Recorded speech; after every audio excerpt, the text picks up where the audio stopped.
Hey guys, and welcome to this video on empty houses in the astrology chart. I'm Cassandra, the Saffron Sage, helping you use astrology to evolve, and we're talking about empty houses.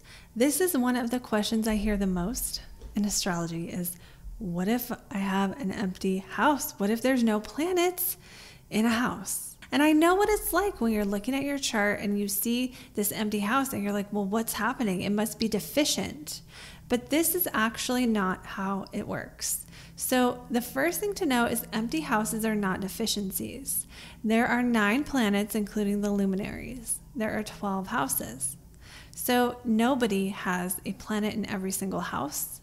And even, some people, they're going to have a group of planets in one house, and then they really are going to have a lot more empty houses. That's not bad either. As a matter of fact, oftentimes the houses with planets in them tend to be more of our challenges. And they do end up being more areas that we focus on in life, but it's not always in a good way. It just depends on which planets are there, whether they are causing problems or not. So one of the biggest myths that I hear about this is that, empty houses are areas that we're not focused on. This isn't true. What is true, and this is more of an overgeneralization that can be true sometimes, okay? Sometimes, if you don't have planets in a house, that house isn't very important to you. The houses that have planets tend to be the things we care about, the things we struggle with. Sometimes they're the things we excel at. And so we tend to put more energy into the things that don't work in our lives, the things that there's conflict there. We want to make it better. We're more aware of it. Okay. But this doesn't mean if you don't have planets in your 10th house that you don't have a career. And I have some examples here. This shows how people with empty 10th houses, they can still be famous. They can still actually be famous. This doesn't mean they don't have a career or career doesn't matter to them. So examples of celebrities with empty 10th houses. We have Katy Perry, we have David Bowie, and we have Britney Spears. So Britney Spears is one example. She has her Libra rising, her Midheaven in Cancer, and no planets there in that 10th house. She does have the North Node there. So with Britney Spears, what we see in her chart is we see a first quadrant emphasis and we see no planets in the 10th house. So this does not mean that she doesn't have a career. It doesn't mean she's not famous, and it doesn't mean that her career isn't important to her. Now, it could mean that her values are more like internal based or like happiness based, because with that first quadrant emphasis, especially with planets below the horizon, which we also see for her, it's like they don't actually care as much about what other people think. It doesn't mean they don't care about being successful or they're not out in the world, but they don't care as much about what other people think. They're not likely to make decisions based on what other people want them to do. So that being said, we're going to move on now to the next chart, which is David Bowie.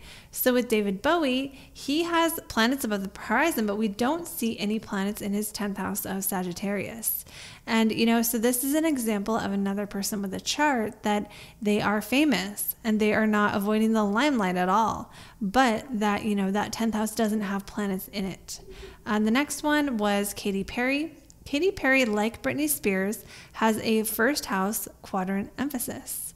Her midheaven is in Leo, sun is in the 12th, a very private placement for the sun to be, and yet she is still famous. So even though there is no planet in that 10th house, even though the planetary ruler of that 10th house is in a more private house that you would think, you would really associate with like, being isolated or working more privately and behind the scenes, still she is super famous. So this is another example of how just not having planets in the 10th house does not mean you don't have a career, you don't care about your career, you don't show up for your career.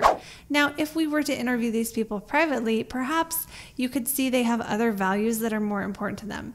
Perhaps they want to use their career to further a certain interest. Perhaps they hate going to all the parties and the events and all the things that you have to do to be in the public. We don't know. We don't know how they feel. I don't know. I'm not studying how they feel. If you guys know, you can comment below. But basically, the point here is not having planets in a house doesn't mean it doesn't exist in your life. So that myth can just be debunked. Are there times when someone has an empty house and that area of life doesn't matter to them? Yes, but not having planets there isn't the thing that indicates that. So the way we understand a house more deeply in astrology is not by saying, oh, is there a planet or not? Planets do matter. But when they're not there, that doesn't take away from the meaning of the house. So if someone has the sign of Cancer on their 12th house, the 12th house is what we don't see about ourselves. So that person might not see how nurturing they are. They might not see how, compassionate and open to other people's vulnerabilities and like nurturing to them, caretaking, they really are. So that's an example of how the sign on the house cusp is what gives the definition of the house. Then if there's a planet, the planet takes over. But if there's no planet, we still have an original definition to work from. So just a planet being there from that perspective doesn't make that house more important. It is true that for some people, houses with planets matter more, but sometimes you see people with, their second house filled with planets. It doesn't mean they have more money. It could be they're a minimalist. Sometimes you see people with a 7th house filled with planets, the house of partnership, and it doesn't mean they are always in relationship. It could mean they hate being single and they are single a lot. We don't know how it all plays out just by whether there's a planet there or not.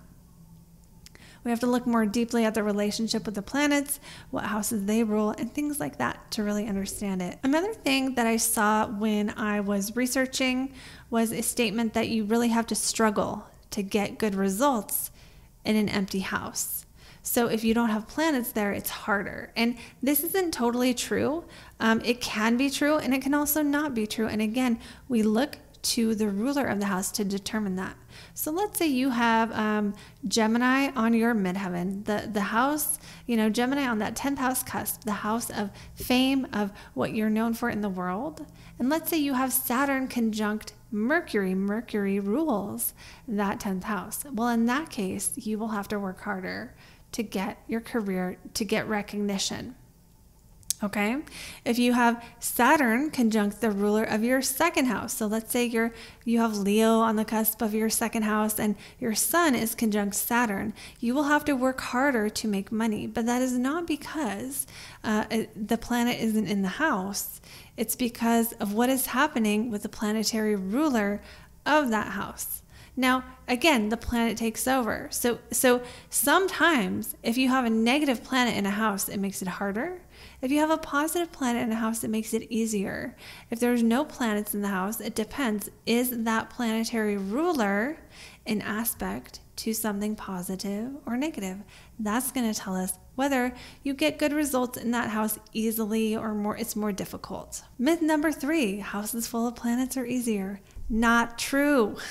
Usually not true. Now, maybe if your house is full of like the sun, Jupiter, and Venus, then that house is probably going to be easier because these placements are not naturally challenging. Now, again, it depends on what they're aspecting. That could be changed by other things in the chart.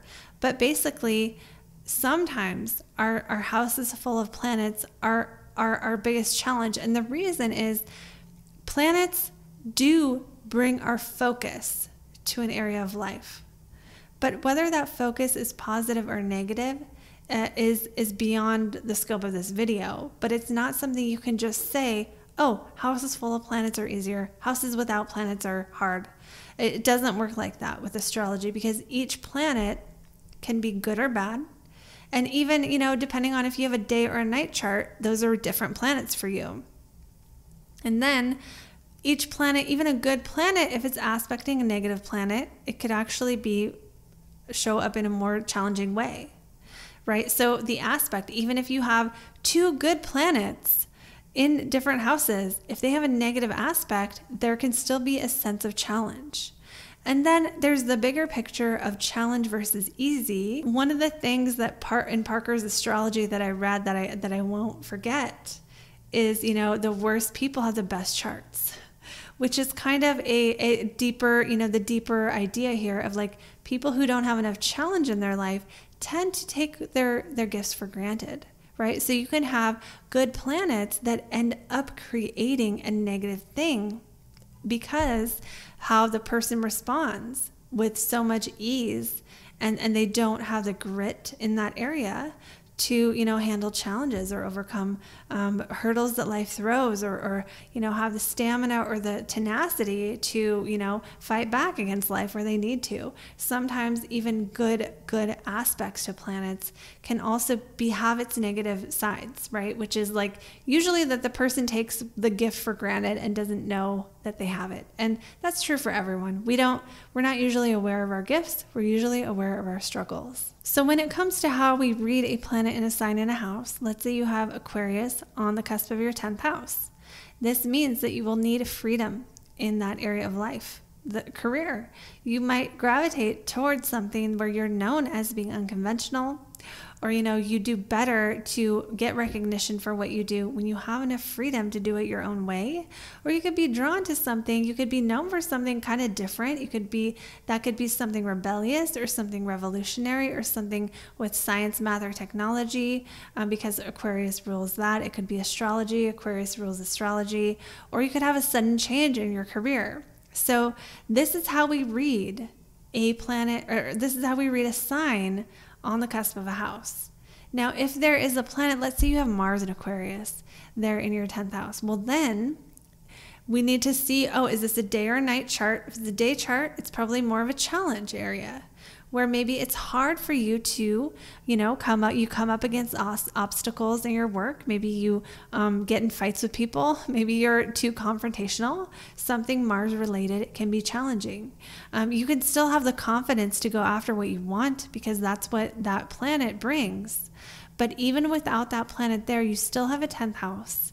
It doesn't make that 10th house any less valid than any of the other houses in your chart. So I hope this video helped answer that question. If you have other questions about this topic, please drop them below. I love hearing from you, and I'll see you in the next video.